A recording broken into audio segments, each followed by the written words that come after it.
Oh, hello there. Welcome aboard. It's another Monday. It's the start of the week. And of course, we do this at around this time. We dig into the papers. Thank you for joining us. Mama V. Hi, this is another week.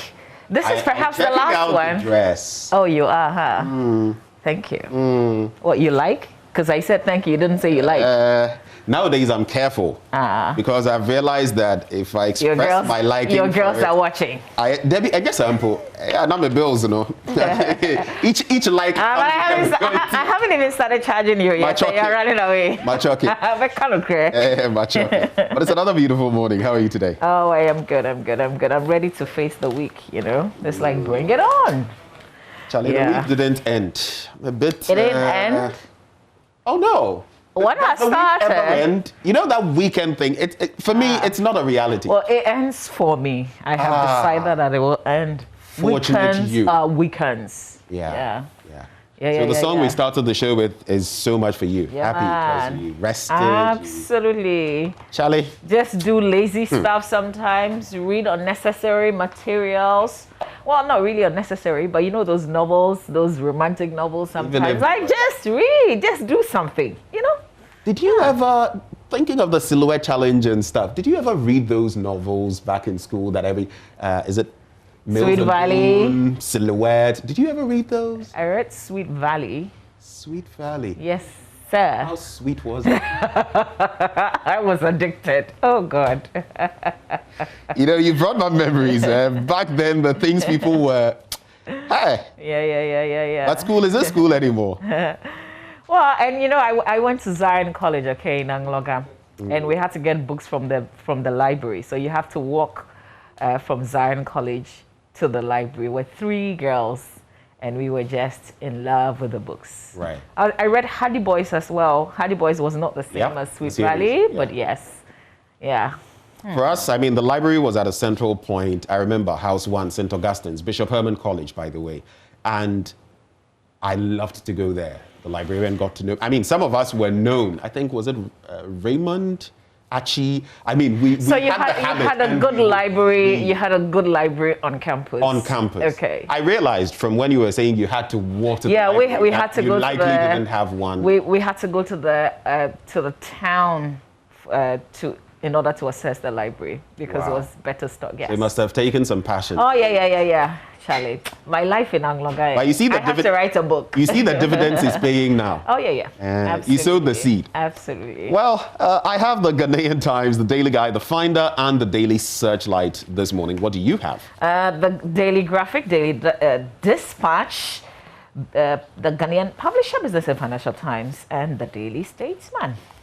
Okie doke, let's start with the Ghanaian Times newspaper. Catholic bishops kick against LGBTQI, urge government not to succumb to pressure. They put out a release in recent times. That's on page 16 of the paper. NCCE to sensitize public to COVID-19 vaccines. And we've heard the information minister designate saying that some of these public officials are going to take the jab publicly, including he himself, just to let people know that it's not anything dangerous, else we wouldn't be taking it ourselves. I think that's a step in the right direction. Supreme Court's ruling can't be determined by anyone else, Justice Atuguba says so. And he's been calling for, both the parties to respect the decision of the court. 5 arrested in connection with young Dakpamili chieftaincy dispute, and it's from one dispute to another. When are we going to get past all of them? Different parts of the country, different disputes. Krowa residents appeal to IGP for help, and that's on page 3. And what are they asking for? They've appealed to IGP, Mr. James Opon Bueno, to take appropriate steps to intensify patrols, beef up security, and protect lives and property in the area. Apparently, there's been a lot of robbery attacks around the Reggie Manuel Gray estates, and that has raised the alarm. A lot of people very, very concerned. When you go to page 4, minority demands probe into COVID-19 testing contract. Now, this is something I was discussing with the Honourable Member of Parliament for North Tongue, Okudzeto Ablakwa, just this past Friday, and some of what we actually discussed in here that has come to bear on the conversation. Check that out on page 4. When you go to the middle spread of the paper, it's a story about the Catholic bishops, then LBCs to start paying cocoa farmers today. I'm talking about the local buying companies. Picture there of Dr. Usu Afriye Akoto, Minister Designate for Agriculture. On the back page, satellites seek Gambia's scalp. I beg your pardon. And then Hearts bounce back. Hearts finally, returning to winning ways after how many losses and draws? Well, they beat the Dwarves. And when you meet Dwarves, well, you know what to expect. With all respect to the Dwarves. Sharks fans attack ref and Ashgold crush Adriana. Those are the stories in the Ghanaian Times newspaper. I don't know why it's difficult for you to just stick to the headline. Hearts bounce back. I've read it for you, Ben. This bounce was more like Daily Graphic newspaper, front page, accept election petition outcome. Justice Atuguba advises Ghanaians. So this is retired Justice of the Supreme Court, Justice William Atuguba. Remember him? He was presiding judge in the 2012-2013 election petition, the very first one. And when journalists got hold of him, well, they decided to ask him, obviously, questions related to what's happening around. And some of them specifically wanted to know what he thought about the Electoral Commission chair testifying. And he said, okay, here's what he said. He asked that people avoid directing the court on how to handle the issue, noting that such actions could lead to contempt. The Supreme Court, he said, and this is a quote, including Chief Justice, have been vetted and approved by Parliament, who are the representatives of the people. So it is important for all actors, particularly the lawyers and the adjudicators, to bear in mind at all times that the decision of the court involves the sovereign welfare of the people of Ghana. Wisdom right there. Let the people listen. He says, accept election petition outcome. And if you disagree, you must use the means within the confines of the law in dealing with it. Also, Buick Power inaugurates 6 new modules for project-affected people. Pay civil servants as politicians. That's a call from business executive and statesman Sir Sam Jonah. Here's exactly what he said in an interview with the Daily Graphic newspaper. He's called for an attractive compensation system for civil and public servants, and he says that's urgent to attract and retain the best workforce for the public sector.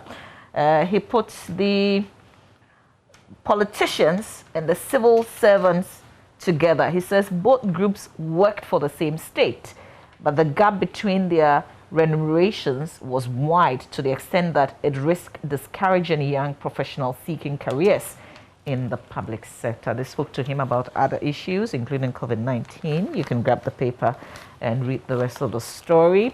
In the center spread, the International Monetary Fund has advised Ghana to increase investment in digital economy to maximize its benefits. Family planning key to demographic dividends.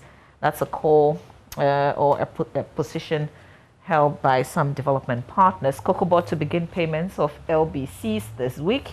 That's the licensed buying companies for 2020-2021 crop season. The Minister Designate for Food and Agriculture, Dr. Osei Afriye Akoto, said during his vetting. On the back page, Hearts subdue Dwarfs. Accra Hearts of Oak reacted to their off-pitch woes last week with a 3-2 win. I actually thought it was like 1-0. This is 3. That's a lot of goals. Young Scorpions determined to stay stats lights. It's also another sports headline on the back page of the Daily Graphic newspaper. I've gone to Karela, I told you. But still, phobia.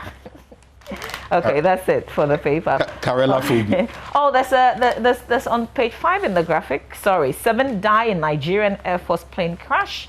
7 people died after a Nigerian Air Force plane, Beechcraft's King Air 350, crashed short of a runway in the capital Abuja yesterday morning, according to military officials. The Nigerian Air Force plane had earlier reported an engine failure, according to a military spokesperson. He said the aircraft en route to Minna in the northern states of Niger crashed while returning to the Abuja airport after reporting the possible engine failure. That's tragic. 7 persons dying in that incident. Okay, I guess I'm done with the graphic. Let me do the daily guide now, and maybe I should start with this song. Obrafo used this some time back.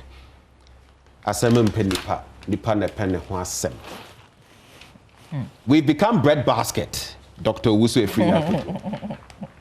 You go to market more often. I do too, but not so often. How much is a finger of plantain, or kuntumri? Sebe wele. Kuntumri. If you're fortunate, you can get 3 for 5 cedis, the kuntumri. When I say 3, like 3, like, okay. Yeah. Otherwise, you can get 1 for 5 cedis, depending on where you go. It's become very expensive. Tomato is also still expensive. Yeah. The Agric Minister designate, does he shop in some places that we don't shop in? Well, he's not talking about the cost, is he? Well, in recent times, maybe he says mention has been made of that, especially available during his vetting. But this breadbasket bit, you know,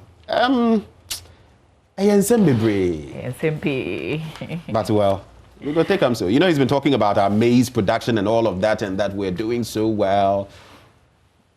Ayo. NDP exposes NDC demo. They were supposed to have a joint demonstration.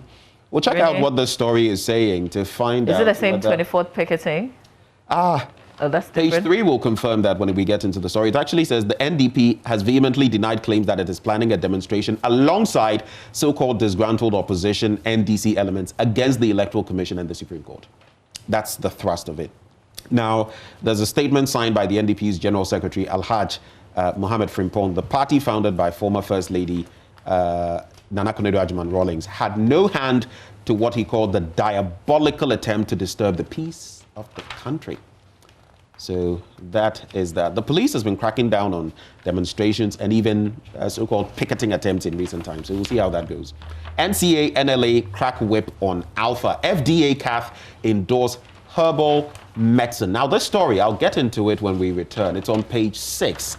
And it talks about the HEPA Plus herbal mixture, locally made supplement for general well-being, which supposedly has received massive endorsement to contribute to effective management of the COVID-19 pandemic in Ghana, and some activity from CAF leading to that endorsement. It's interesting because in recent times, Archbishop Kalenda in Cameroon has also been talking about this, herbal cure that they are using in Cameroon, which our own Peter Cardinal Turkson has approved, because some people had the virus in the Vatican, apparently used this herbal remedy, and, they, so to speak, received their cure. So today, even as we delve into that conversation, I would want to get into herbal medicine and what we're doing with it. John versus Jean, fresh motion filed. We'll also be talking Parliament today. Let's get to this story, some more that I cited that we can talk about. Let me quickly get to them. So on the middle spread, in the middle spread of the paper, I am moving to Ghana, Stevie Wonder. And he says, telling Oprah, I don't want to see my children's children have to say, oh, please like me, please respect me, please know that I am important, and please value me. What is that? So situation in the US, so to speak. But Stevie has been talking about relocating to Ghana since 1994. So what's all the noise about this? It's not the first time, 1994. Anyway. Policewoman grabbed over fake insecticide. Now, you know that when the law breaks the law, no, say Charlie, and Wayeshi, and Deputy Clerk Apodola dies. Those are some major stories there. On the back page, referee blocks go-bound strike. Kruth Athul, that would be Blue Cross, basically. Had a 7-day showdown with Toluca at the Azteca Stadium, and it proved dramatic because the referee unintentionally blocked a goal-bound ball. I'll not read this, hearts will bounce back. I've read it already. Inter and Milan fans breach COVID-19 You've read it like 3 times. rules. Richard Kingston is the one talking about Hearts will But they've already bounced back. Which one is Will? But they are bouncing back. So that's it with the Daily Guide newspaper. Let's do the Daily Dispatch. And I've been curious looking at the issue of how some of the nominees that appeared before the vetting committee answered questions related to homosexuality. The paper is highlighting on that, how nominees responded to questions on homosexuality. I will go to the back page and bring you back some of the responses. Quanson at 80 years in 2016, Alex Mould to government renegotiate Aker Energy deal. NLA shuts down illegal short code of Alpha Lotto Limited. But my interest really is this story about the ministers responding to the questions on homosexuality. So first, they talk about Shelley Ayokoboche, Foreign Affairs Minister Designate, and here's what she said in quotes: Ghana is a sovereign country, but as part of our foreign policy, we engage countries all over the world. America is one of our strongest friends, but in this country, we have laws, and our laws work and must work. So in spite of what somebody will say, and in this case, President Biden, the laws of Ghana criminalizes on unlawful carnal knowledge, and therefore the laws of Ghana definitely are supreme, and that is what we all adhere to. So that's Shelley Ayokoboche. Here's Sarah Adjoa-Safo. Mr. Chair, the issue of LGBT is an issue that when mentioned, it creates some controversy, but what I want to say is that our laws are clear on such practice. It makes it criminal. Section 104 of the Criminal Code prohibits one from having unnatural carnal knowledge with another person. So on the issue of its criminality, it is non-negotiable. On the issue of our cultural acceptance and norms, these practices are also frowned upon. So for me, these are two distinct clarities on the matter, and that is what I strongly stand for, unquote. Here's Kojo Kroma, Information Minister Designates. Customary laws frowns on LGBT activities. People say despite the criminal code on the general position of customary law, it is just mere expression. They are just advocating for it. But if you ask me about law and background, I would say that it is when somebody like me will argue that then we should be able to contemplate legislation in the interest of public morality, which will not be against the Constitution, but we will now say that you cannot advocate for and promote LGBT activities in this country. All right, so these are 3 different persons speaking about the same subject matter. Ayo. Oh, God. Charlie. We'll discuss this matter on this show. Are we confused as a state? I think it's pretty clear. Wasn't it the late Uganda former President Mills, when may he so rest in peace. I think he was quite very clear on the matter, and that helped us. You know, yeah. But you say that helped us. It didn't change what the law says. The law has always said what it has said. Exactly, but it's stated in terms of our focus. You know, that's what the leader says. That I will not tolerate it is not something that's acceptable culturally. It's not Ghanaian. And so I guess it put everybody to sleep. So you knew that you couldn't, for instance, come in as an advocate. But has that changed?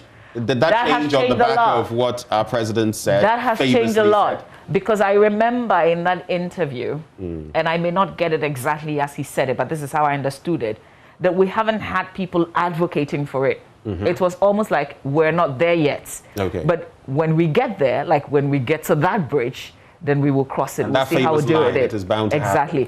I guess we've come to that point where we need him to state, apart from what is in the criminal code, especially when we've heard that there's an office that was open. There's One Love, the Kobolo is an artist. He performed at that opening, and he says that the office has supposedly been shut. He speaks for, well, again, that's something that we are hearing. But you see, I think between like 2 weeks ago, last week, we've heard a lot of things. And on the back of what our president said in terms of people were not advocating yet, we know clearly that we're here. So people are advocating now. We need, okay, what does he also say on this subject, apart from what is in our laws? I think this is a very slippery slope for the president. Because in one breath, he has said, people are not advocating for it. And now people are advocating for it. I mean, they've always done it, but now the pressure seems to be mounting with even external influences. We saw the Australian High Commissioner and his own, participation, and the reasons he cited. He has assigned reasons for us. Diplomatic immunity, but again, people have raised concerns about respecting what we stand for. Thank you. Because in the end, we could also declare him persona non grata, depending on what the law decides to, the approach that government decides to. I'm just putting out what the law is like. But in the end, it's a very slippery slope for Mr. President, because you said there's not enough activism, if you like, for the thing. Word, isn't it? And it's bound to happen. So now, what do you come and say? No, I don't think it's slippery necessarily. So this is where he has to state, okay, even though this is the case. Does he have to tell us what the law is? We know what the law is. No, he doesn't have to say what the law is. He has to say, because he's the leader, isn't it? He's the ultimate leader. He has to say what he believes and what he wants us to follow. Former President Mills didn't say what the law said. He stated his position on it. And I think that that's what we need. I mean, forget about legislation, but I kind of agree with Kojo Opon Nkrumah, because it looks like we need something clearer than what is in the criminal code. We need to say something, but beyond that, we need to hear our leader make a firm statement, so these and then we will go with it. Unnatural carnal knowledge, sodomy, and the rest. We know what the law says about them. Maybe, and this bit about human rights and everything, it just makes everything more complicated, doesn't it? There is a video, and it's so somebody just tracks some of the things that people have said. So I feel like this, so I want to be like this. And she says, so if your child says, I feel like an adult, so I want to start drinking alcohol, I feel like an adult, I want to get married. Are you going to uphold it because that's what the child feels like? Years back, I came across exactly that bit. There was talk, these things are regurgitated, they're brought back from time to time. And it was like, okay, so are we going to get to the point where a child says, I feel like an adult, so treat me like an adult? Yeah. And then what if that child commits a crime? Do you now treat the person like an adult, or do you treat the person as a child? You get it. So there are so many considerations. And I know someone, just over the weekend, I saw a lady who actually, she's white, she's Caucasian. I don't know whether it was tattooed, and became black. Because her entire body. Because she felt like she was black in white skin. In white skin. Yeah. I mean, where are we going? Yeah. Somebody cut his hands off because he felt he was supposed to be born disabled. Like, that's supposed to be normal. Right. Yeah. That's where we're going. Yeah. Okay. I think I should cease talking on these matters. The Finder newspaper. You can't cease talking on it. I mean for now, because I get it for now. But there's a reason we're here. There's a reason. I think there's a higher course, and we have to stick to it. We don't have to stop talking about it. The Finder newspaper, it makes me sigh, really. Government must close down LGBTQI office, Catholic bishops. Government officials will publicly take doses. We've mentioned that. Covishield, Sputnik V vaccines coming, Sputnik 5. And, pregnant women and children have been excluded. Interestingly, when I spoke to the Israeli Trades and Economic Commission head, some of the people we are excluding, they are adding, but depends on different considerations. I think they said the risk groups as well. The virus has slowed down drastically because of the vaccines. And now they've gotten to the point where, some people in the name of ideology may not want to take the vaccines. So they're now discussing what should we do. Yeah. So for instance, if you haven't taken it, not because of health concerns, but because of some ideology, then you shouldn't go to certain public places. Yeah. They're kind of debating. And today, as we talk COVID, some of that will come up, because if you don't want to take it, then don't endanger other people's lives. So that's the conversation now. Well, that one there, Israel is definitely doing fantastic with, KIPTC ranked Africa's second most influential think tank in international affairs. I thought you'd say hooray to that. We're making strides. And so that's it with the Finder newspaper. I just wanted to be very brief on that. Are you done with your stack? Oh, I think I'll let go the rest. I think I'll also let go. We will do myjoyonline.com. Like, can I just do the story though, very quickly? The one about, I just had to. I don't know whether it was the Daily Guide right before we go online. The one about, yes, policewoman grabbed over fake insecticide. Now, a policewoman and her husband have allegedly been apprehended for illegally producing fake insecticides and using the trademark of a company without authorization from the owners. Suspect Sergeant Felicia Dansoa of Offenso MTTD after the arrest was released to report later on, but her husband, Eric Dako, was detained to assist in investigations. Why was she released and her husband kept? And an officer of the law. Oh, maybe one is a manufacturer, one is supporting artist. Sin is sin. A breach of the law. It depends on what the details are and who is the real culprit. I saw the story and I was like, culprit in this instance. So maybe a police officer is doing this. What do you expect of the? Yeah, but that's bold. They're using somebody's trade name. Hey. Anyway. All right, we'll spend some time on myjoyonline.com before we make way for sport. But there's a very special man in my life who is celebrating his birthday today. Oh, I know your mind is going somewhere. Okay, myjoyonline.com. GS to implement tighter regimes to deal with drug and substance abuse in schools. Remember this issue coming up strongly last week, very scary. And then MFR Power picking it up on the probe yesterday and breaking it down a bit further. So some of the nominees appearing before the committee this week, you should expect Samuel Jinapor, Peter Amewu, Mustafa Yusuf, and some others you can read on. Plenty of stories on myjoyonline.com. Okay, here's my dedication. He's a very cool boss. With a very good heart. His name is Mr. Kwame Ajekum, and he is CEO of Jefanko Abattoir in Medina. And happy birthday to you, sir. Did you say Abattoir? Yes, sir. Oh, okay. What were you thinking? Right. I will come collect the meat. Mr. Kwame Ajekum, happy birthday to you. I should have prepared to sing a happy birthday song, but enjoy your birthday. It's not too late. We can do it. He's a fantastic gentleman. And I wish him well. Lovey, I dare you. Let's do this. Please call him today and wish him a happy birthday. I dare you. Let's do this. Oh, Ben, I won't take it. Thank you. This one I'll swerve. Happy birthday to you. Happy birthday. Happy birthday. Happy birthday to you. I did it on her behalf. So Thank you. I get all the meat. Oh, you're my savior. It's time now for sports. Do stay.